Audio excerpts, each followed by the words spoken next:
Alright, another wonderful video, this time on soldering and desoldering. Alright, I'm going to try and make this as quick as possible for you guys. We're going to review the tools needed to solder and desolder, or at least the ideal tools. Don't have to have all of them. Demonstrate how to tin a soldering iron tip, demonstrate the soldering process, show the characteristics of a good solder, review classic soldering mistakes, demonstrate the soldering process. That's going to happen separately, probably tomorrow before you actually start to solder. Alright, so this is a list of all the tools you could possibly need to solder. Now, it'll vary from classroom to classroom as far as what your teacher has. So I'm going to kind of let you just look at this for a minute here. You can press pause and kind of read through the different things here. We're going to kind of talk about what they're used for as we go through. But the big ones here are things like you got to have your safety glasses. You got to have your damp sponge, number 9 there. And it's helpful to have the pair of needle nose pliers, number 6, angle cutters, number 5, to cut off any lead sticking out, and number 3, your solder sucker, and number 8, your wick. And I know I said I was going to just let you pause and look at it, but now I just read it all, so too bad. Well, not all of it. Alright, so soldering iron, typically the ones we're going to use run from 25 to 30 watts. There are other ones out there, and just be careful because the tip temperature on that soldering iron is about 750 degrees Fahrenheit. A little hot, okay, a little bit. So, what is solder itself? Solder is the alloy of tin and lead. Usually it's called 60-40 solder. Though nowadays, in modern electronics, a lot of it's actually silver solder. The reason it's called 60-40, though, the kind we use, is made of 63% tin and 37% lead. Apparently, 63-37 did not sound as good as 60-40. Oh well. Alright, the solder melts at 361 degrees Fahrenheit. That's nice. Alright, lead-free solder, that's what I was talking about a minute ago, is silver, okay, and it's mandated. The Europeans mandated it. I believe also maybe California has also mandated that electronics be lead-free. Most electronics in the U.S. are lead-free now, either way. So, that's some good news for you. So, why are we soldering here? I don't think I've quite answered that yet. And basically, it's a way to attach components to our circuit board, our PBC, printed circuit board, or PCB, sorry, printed circuit board. All right, and the first thing we need to learn how to do is maintain our soldering iron, because we don't like that picture up here at the top of the untinned soldering iron. That looks yucky. I don't like it. Okay, so what we have to do is a process called tinning it to take care of it. And basically it's where you just take some solder, apply it to the tip after it's heated up a little bit, and allow it to kind of spread out and cover the tip. Okay, and so you should have that nice picture at the bottom there. Ours probably won't quite look at that. That's a higher end soldering iron than the ones we use. Ours usually come with a coating already on the tip, but it's still good to try to coat it. If you have a brand new tip, it's not going to tin well. It's just the coating on there does not tin well. But anyhow,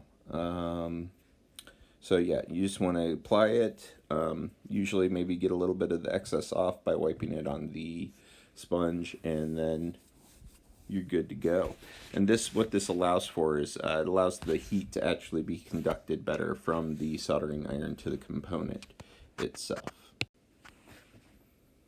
Alright, so this is some better pictures of the tinning process. I kind of wish I would have known that 2 seconds ago when I was going on and on about tinning, but apparently I forgot these were here.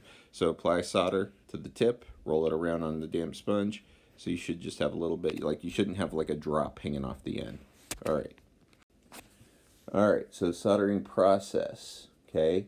So you're going to heat both items at the same time by applying the soldering iron to the copper pad and the lead. So it's touching both that little copper pad at the bottom and that metal lead, that wire sticking up. Okay, and you're going to heat it just for a few seconds there, maybe not even a few seconds, just heat it up. It happens fast.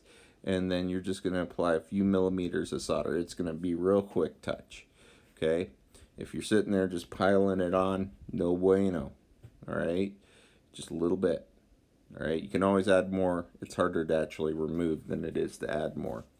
All right, so let's see. You're going to remove both away at the same time. I always find it funny when somebody removes the soldering iron away and the metal cools and the solder is stuck. Like the whole stick of solder is stuck to the board. So it's always amusing. So let's see. And yeah, it just takes a second for it to cool. And it should look nice and shiny, like that picture there. All right, so that is a good solder joint, okay? It's smooth, it's bright, it's shiny, it's clean, and it's concave fillet. All right, that's good. That's beautiful. I could stare at that for a while, actually. All right, so let's talk about some things that are bad. All right, so bad solder connections. Okay, too much solder, bad. It's a picture of it. Okay, sometimes it can kind of leak over into other parts of your circuit, not good. Sometimes it'll go through the hole to the other side of the board, not good. Too little solder, you can see that there's a little bit of a hole there between the lead and the actual solder that's on the trace pad there. That's no bueno. All right, some more things that are bad. Owls without feathers, disgusting, not good. All right, also bad, cold solder joints. Okay, they kind of look dull, they don't have that shininess to them. And then joints that are not soldered, this kind of goes back to the too little solder. Again, you can kind of see this area in here where it's not closed off well enough. You don't get that nice concave look to it. All right, more things are bad. Bears without fur. Don't like it. Bears need fur. All right, other things that are bad. Bridging and connection. These two right here, these should not be meeting. Okay? Sometimes it can be easily fixed just by swiping the soldering iron between them. That'll remove enough. Sometimes you gotta go full in, solder sucker, solder wick, and take care of that guy. Lifted trace pads. I see this, I just cry. And cry some more. Because those are tough to repair. Okay? I've seen it done, but it's tough. All right. And so, what do we do when we apply too much solder, or we applied solder to the wrong spot, or, well, definitely some different things that can occur. We use a tool or a process called desoldering, which involves two different tools. So it involves a solder sucker and a solder wick. All right. The solder sucker, basically, you're going to push down on this lever. All right. It's going to be set up ready to suck the solder. You're going to stick all of a sudden it's late, I'm forgetting my words.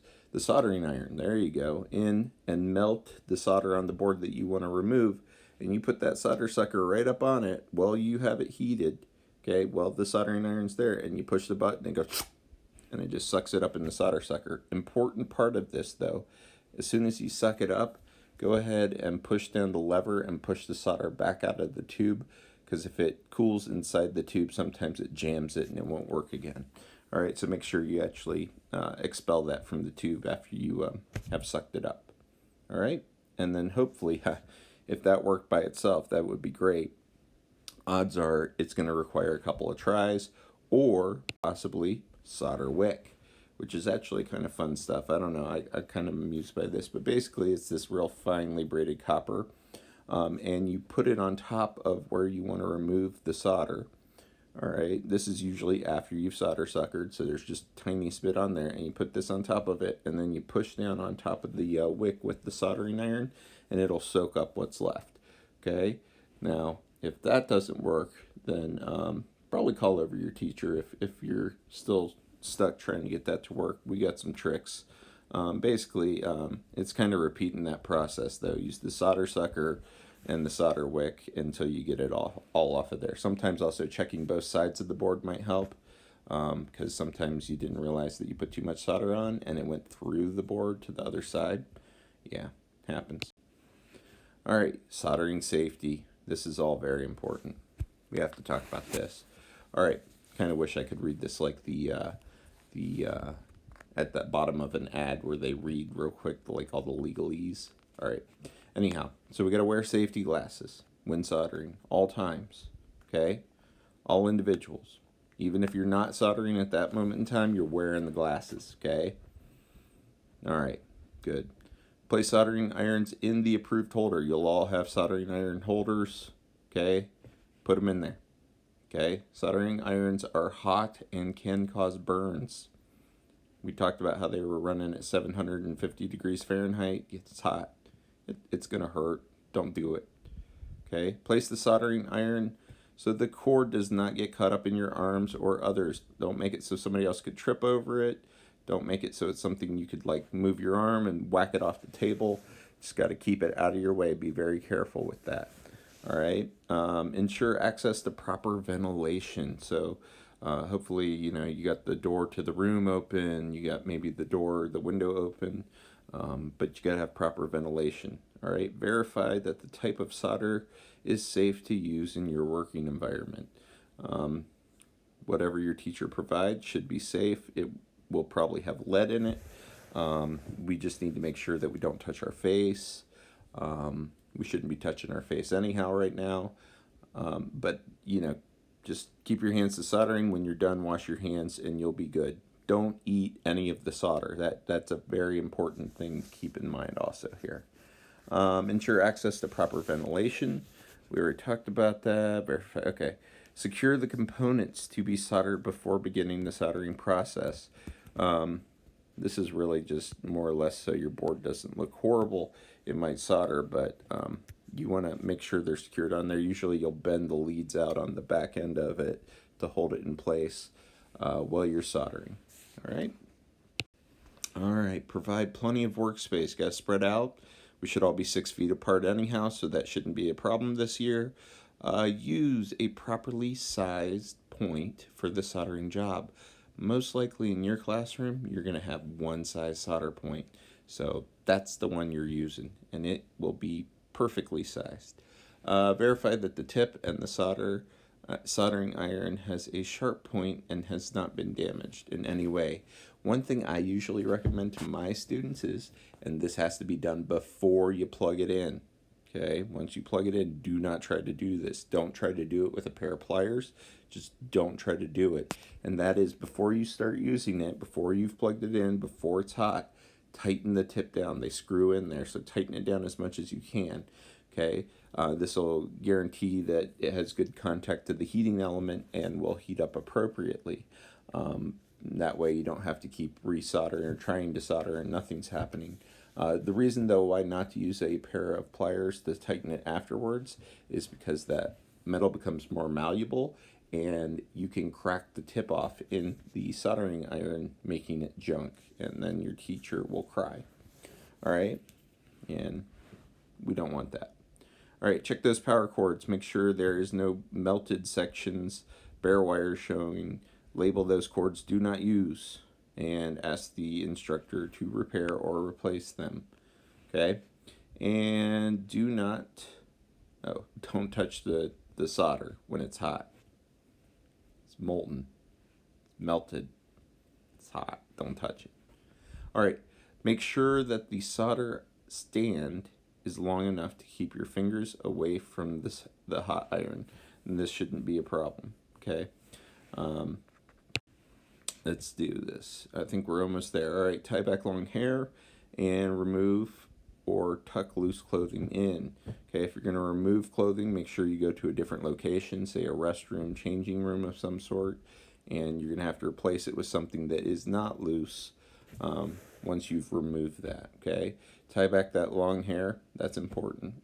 Okay, use heat sinks for heat-sensitive parts. If you need them, we'll provide them. Don't worry. Provide sufficient cooling time before removing parts. That's always a good idea. All right. Do not flick solder off the end of the iron. Yes. Don't do that. Okay. It could hit somebody in the eyeball. Even if it just hit them on the skin, that's gonna hurt. Okay. It's not gonna be good. Um, yeah. Hold the scrap end when cutting, so you'll have these little metal wires sticking off after you've soldered it, and you got to cut them off. You need to hold it. Usually, you can hold it with a pair of pliers, cut it with the angled cutters. Your teacher will most likely demonstrate this before you begin soldering. Cut the leads evenly with the wire cutters. Make sure the leads do not short across other traces or leads. Thoroughly wash your hands after handling solder. Important. Please, please, please. Okay? Wash your hands before you leave class. Okay? Or head immediately to a bathroom and wash your hands.